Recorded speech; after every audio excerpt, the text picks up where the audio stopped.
Recording. Okay, great. So for those of you who missed us, we all just came together with music and prayer. And so the announcements. Everyone who's on here has already figured out how it works. But just to say, we are going to be recording each time, and we're going to be experimenting. So if you have opinions, if you have suggestions, I was on a Zoom call with ministers this week, ministers and service leaders, and they said the first week everybody's thrilled to be on, and the second week everyone's a film critic. But that's okay, because we're interested in as many ideas as we can to make it work for people.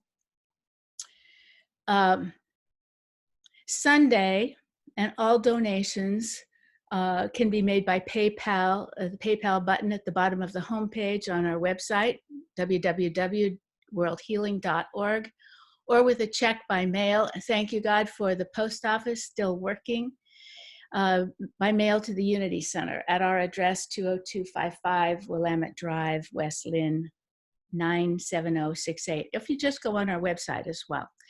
Those things that we've planned, naturally, you might imagine, many of them have been postponed, but many of them have not. The annual meeting will be moved to the fall. We'll announce that, and our celebration for our 30-year anniversary. This month, March, is the anniversary of 30 years of the Unity Center. Yeah, woohoo is right, woohoo. And we have online with us this week, Reverend Victoria Etchemendy, who is our founding minister. So it's very exciting to have her here as well. Our Unity class with Sandra Combs that was to be held today is postponed. We'll let you know as soon as the new date is set, and I have to imagine that it will take place by Zoom because it's so functional. We'll see about that.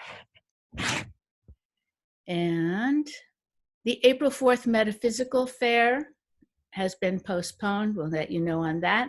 In other words, we are going to let you know of every date and everything that's going to happen. The monthly Reiki Circle is moved to Tuesday, February 7th at 7 p.m. to 8:30, and will be held online through Zoom. So if you are interested in Reiki and being treated with Reiki and being with Dylan, who is a terrific Reiki practitioner and a lovely teacher, Dylan will provide a guided healing meditation during the circle. The Zoom login info will be on the website and on Facebook and on Meetup. This circle is offered on a donation basis, and the recommendation for donation is between $15 and $20, and he has been so gracious to make all those donations to go to the Unity Center. So if you've always wanted to explore Reiki, now is a perfect time. Sharon, our own Sharon, is leading an online spirit circle with healing messages. Massages. Good luck. From messages from spirit on April 5th from 5 to 7. Donations are also going to the Unity Center. So the men's group, Jim and I spoke, and he is probably going to be doing a Zoom men's group meeting on the 8th. You have to bring your own pizza, but he will confirm that and send that out and put it also on the website so that men who are out there in the world and have never had a chance to be part of your men's group might be able to join, which would be exciting. And the women's group, Joanne, is going to be speaking with the people who attend primarily, but it will be April 13th in some form, or else if it's postponed, you'll know about that. And the final thing is that I understand from Mary Troxel and Marty Bankhead that they will endeavor to do food from the heart in the most socially distancing possible way. In other words, dropping off food, and 2 people will take it to the transition center. So you've got a few weeks on that, but Mary plans to post the menus. So did I miss anything, Sharon? Anybody else? Wave your hand if you have an imminent announcement. Okay, good. All right, let's just refresh ourselves on the mission of this center, because it started as a ministry without walls. And now it is truly, again, a ministry through the airwaves. So if you would say with me, the Unity Center is a ministry. I don't have it in front of me. That's what I have to go look for. So you have to say it yourselves. 1, 2, 3. The Unity Center is a ministry where people of all ages, backgrounds, and beliefs celebrate the one common spiritual thread that lives in every heart. Well done. I watched you. Thank you. So at this point, where we normally send off the little kids and greet each other with hugs and kisses, we are sending you all virtual hugs and wishes for the best possible health experience during this time. And it's not just, here's the thing that my husband's been constantly reminding me. It's not just that we are protecting ourselves. We are protecting every single person by being responsible in the way we are in the world.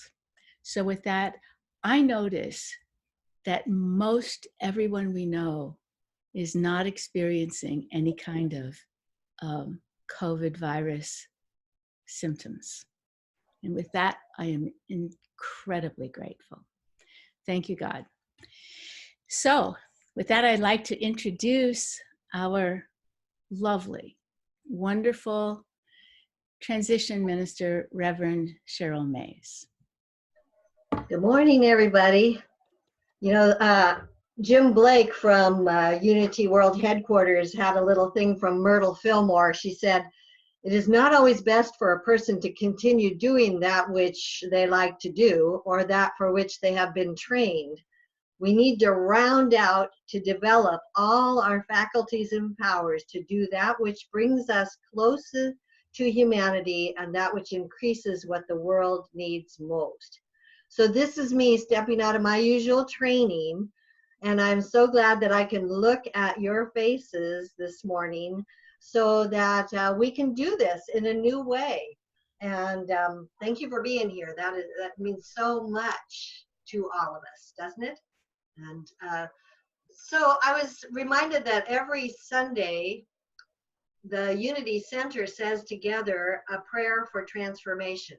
And this was adapted from the prayer for protection of the Unity movement by James Dillett Freeman. And if you don't remember the prayer for, you can say it with me if you want. The prayer for transformation goes like this. The light of God is in us. The love of God moves through us. The power of God transforms us. The presence of God is who we are. Wherever we go, God is, and all is well. So my question for today is, do we really believe that last part? That all is well part? Are we living in the deep inner knowing that all is truly well? So I want to share a story with you, a true story, about someone who lived in a very different time and lived into that all is well and shared that with us over the ages.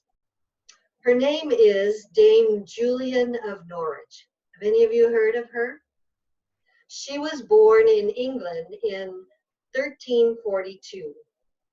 And we're not even sure that that's her real name, but that's how she is known by us. What we do know is that when she was about 30 years old, she had a very serious illness.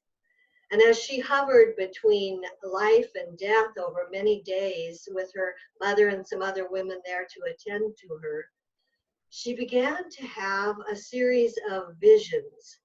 She called them revelations of love. Revelations of divine love.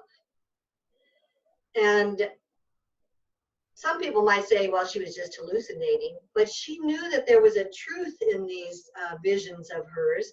And so soon after she recovered, she wrote them down in what's called the short text. And in another 20 years, she expanded on those revelations, and we have a long text as well. At some point after this illness, Julian became an anchorite, and I'll tell you about that in a minute. And she was attached to the Church of St. Julian of Norwich. So that's probably where we got her name. She was attached to the Church of St. Julian of Norwich. So we don't, again, I said we don't really know a whole lot about her other than in 1414, when she would have been in her early 70s, she was still alive because a rich person mentioned her, put her in their will. So people were taking care of her over the years and thought highly of her. And she lived to a fine old age. Well, some of us are to that age and beyond, but for that time, that was amazing. So what is an anchorite? I found this to be so fascinating when I first heard about it. It was not uncommon in those days for individuals to attach themselves to a church by actually having themselves enclosed in one small room that was attached to a church. And monks and nuns would do this, but so would lay people. So we don't know whether Julian was a nun, or she may have even been married at one time and had a child. We don't know. But they actually take a vow with a priest present to stay in this room for the rest of their life until they die, in one room. What was the purpose? The purpose was to dedicate their lives to prayer and to be close to God and to also be available to counsel others. So there was one little window that opened into the church so that that Julian could hear the masses when they were said, and she could receive Holy Communion, and she could also receive food. And the council part is there was also a little window out to the street. And so every day, Julian would open her window at various times when she wasn't praying, and people could come by and tell her what was going on with them, and have her listen, and have her pray with them. And boy, did they need prayers in that time. Remember, this is the 14th century and going into the 15th. Some historians call this time the calamitous 14th century, because when Julian was just 6 years old, the first plague swept through Europe and killed a third to a half of the population. And the plague came back 2 more times during her lifetime. Also, there was the Peasants' Revolt right there in England when she was about in her late 30s. And I'm sad to say, but the church during that time, the church leaders were constantly preaching to add to the suffering, constantly preaching about an angry, vengeful God. Mm. So here is what is so beautiful about Julian to me, that in that time, her visions were of a gentle, mothering God. She even speaks of our mother, Jesus. She writes of a God who can only be described in one word: love. And she says that God yearns to be reunited with us. One, she says with that, O-N-E-D, one with us. Mm. And we are not complete until we have been one with God, she says. And she also implies that neither is God complete until we have been one with the divine. Doesn't that sound like unity to you? Way before unity existed. So imagine, if you will, stopping by Mother Julian's, that's what she was often called, Mother Julian's window, to share your sorrows and your fears. And hearing her say something like, and this is in her text, something like, God is life, God is love, God is light. In life is a wonderful sense of belonging, she says. In love is a gentle kindness. In light is our endless human nature. She saw humanity as beautiful, part of God. And she might also have said what are her most famous words. All shall be well, and all shall be well, and all manner of things shall be well. Wouldn't you just breathe a sigh of relief and gratitude to know the divine in that way? Well, actually we do. Here in Unity, we do. That is our understanding of the divine. And I love, Jan, that you referenced the allness of God. That was in our fasting and feasting Lenten booklet today. And I want to just share the first paragraph. This is from Eric Butterworth, one of our amazing Unity ministers. He said, the key to understanding prayer is allness. I use it interchangeably with the word God. So often when we use the word God, we think out, we think up, we think something separate. As long as we think something separate, we're creating a separation that only exists within us and otherwise does not exist. Prayer can only be effective when we think oneness. So instead of thinking of God, I think allness. I am so glad to live now, where even with the coronavirus sweeping across our globe, we know a power that is greater than any virus. That power is love. And it is greater than any of our fears. We can connect with that loving power and presence in any moment, simply through our thoughts. We may call it prayer, we can call it meditation, we can call it contemplation, or simply conscious thought. When we center ourselves in thoughts of love, we remember that we're whole, no matter what. And we can breathe again and know a peace that comes from deep within.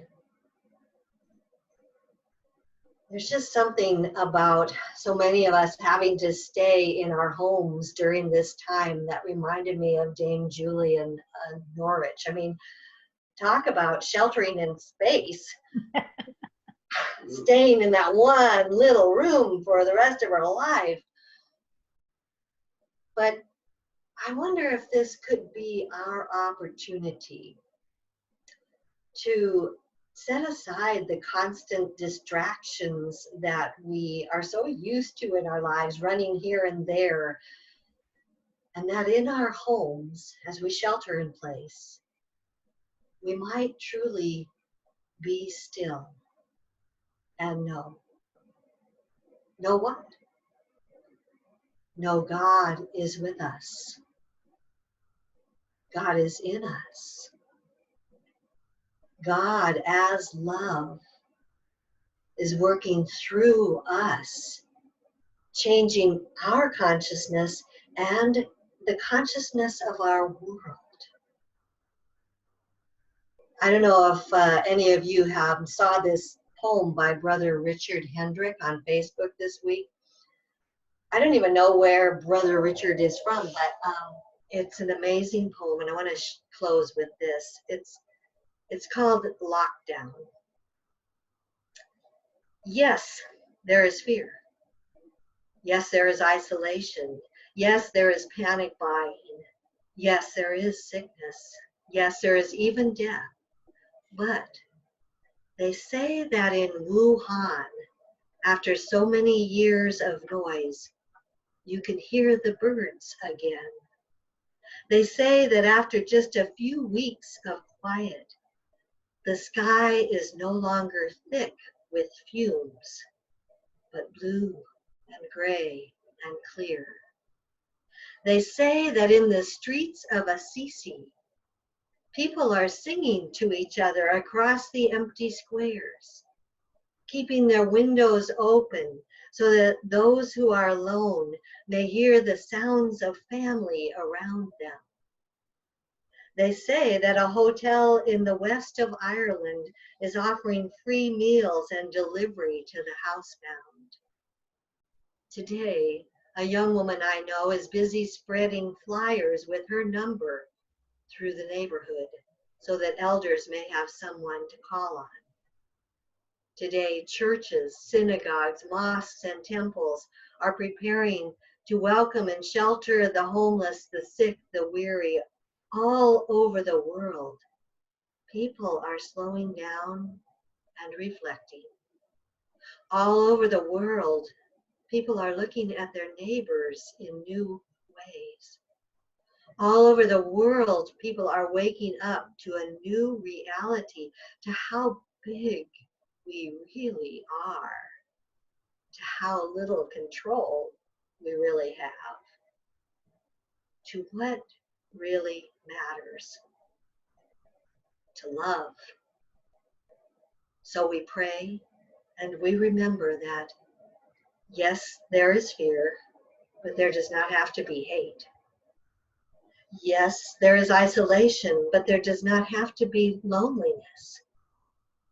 Yes, there is panic buying, but there does not have to be meanness. Yes, there is sickness, but there does not have to be disease of the soul. Yes, there is even death, but there can always be a rebirth of love. Wake to the choices you make as to how to live now. Today, breathe. Listen behind the factory noises of your panic. The birds are singing again. The sky is clearing. Spring is coming, and we are always encompassed by love. Open the windows of your soul, and though you may not be able to touch across the empty square, sing. May we not lose heart in this unique time in our world's history, and may we know that all shall be well, all shall be well, and all manner of things shall be well. Will you close your eyes and pray with me?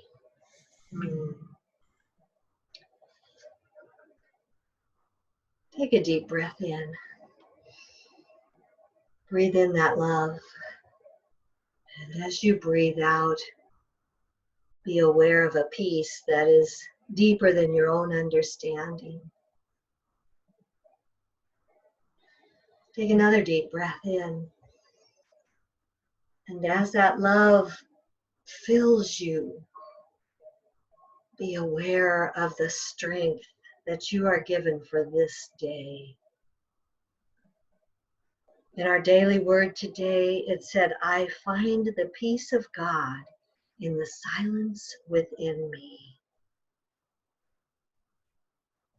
And we know that when we do get still, that we remember who we are. We are whole, and we are wholly loved, and we are love. So may that be our call today and our assurance.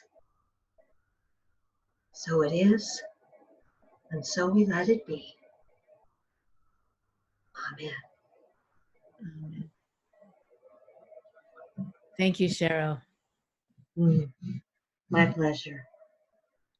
My So joy.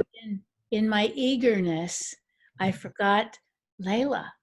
So would you sing for us? Sure. Thank you. Thank you. Yeah, thank you, Cheryl.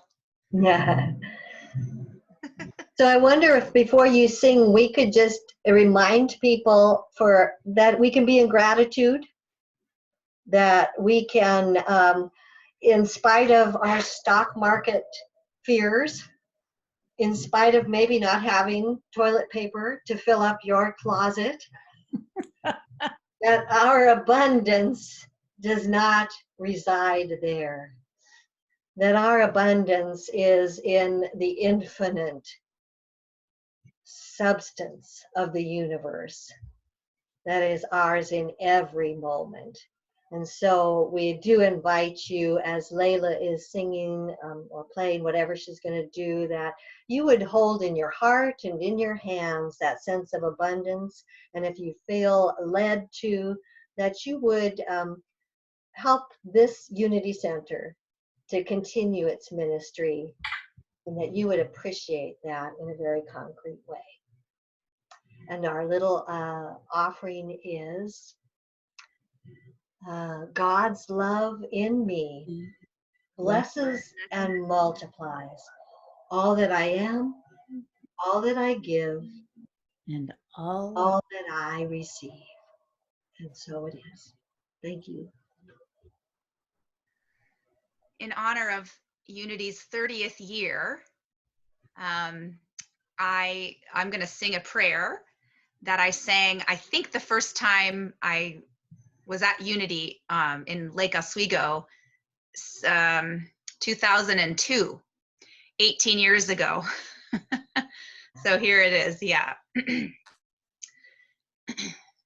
God grant that the light of unity may envelop the whole earth, and that the seal, the kingdom is God's, may be stamped upon the brow of all its peoples. God grant that the light of unity may envelop the whole earth, and that the seal, the kingdom is God's, may be stamped upon the brow of all its peoples, may be stamped upon the brow of all its peoples, may be stamped upon the brow of all its peoples.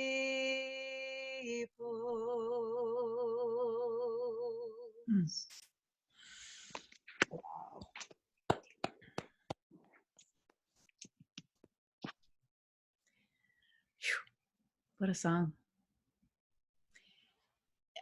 Because I cut you out of the first one, did you have another song you wanted to sing? Yeah, I was going to do a instrumental. Thank you. Sure. The chance to rest in the music and the beautiful words, Cheryl's beautiful words, a little longer. Mm-hmm.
Mm.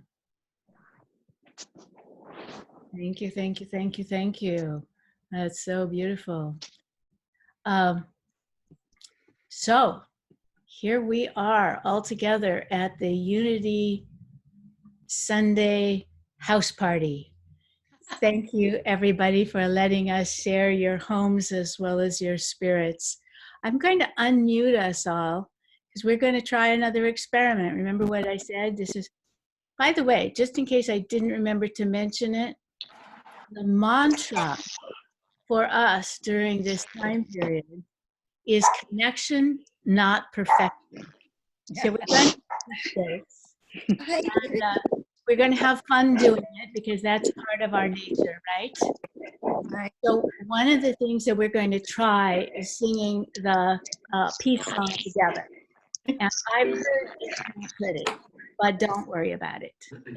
We'll see how that is, and if it doesn't work, we won't do it again. And I understand, you know, some people don't want to sing, but I also have seen our candle lit, and so we have our candle that we can blow out. And so why don't we, if Marilee were here, she could blow it out. I mean, she could. We can all pretend. We can all pretend. So why don't we go, we're going to blow out the light of unity. Ooh, that's We know the light never goes out because we Are the light. I can hear you. Right, I can hear you well. Okay, Let's try Let There Be Peace. now let's try it. And then Reverend Cheryl's going to lead us again in prayer of protection. Oh, sorry. That's right, sorry. I just jumped in. You want to right. Go for it. Go for it. Okay, we're all going to be singing at different times, and that's okay. We're just doing it. right? Let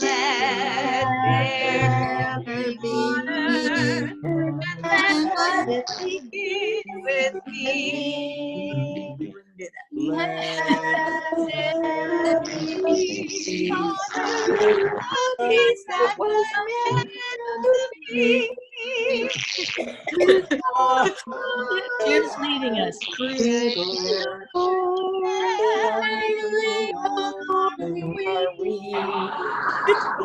With my family.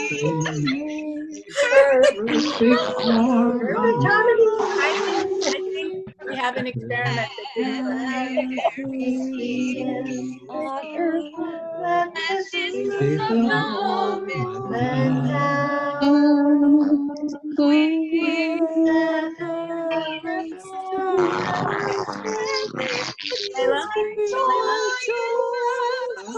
Layla?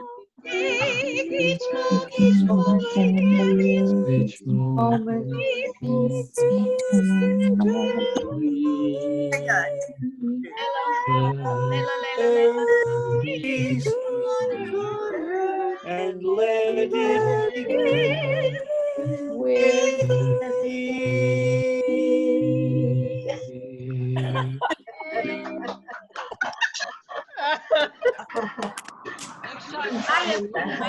I officially declare that experiment fun but failed. That's awesome. What would you think? Would you want to try it one more time with everybody muted except for Layla? No, Oh, let's just do that it was awesome. differently next time. Differently next time. All Yeah. right, Reverend Cheryl has said. Oh, that was awesome. It was awesome. It was pretty fun. We can do some call and response next time too, maybe. We'll see how that works. Yeah. The thing I kind of liked it when we said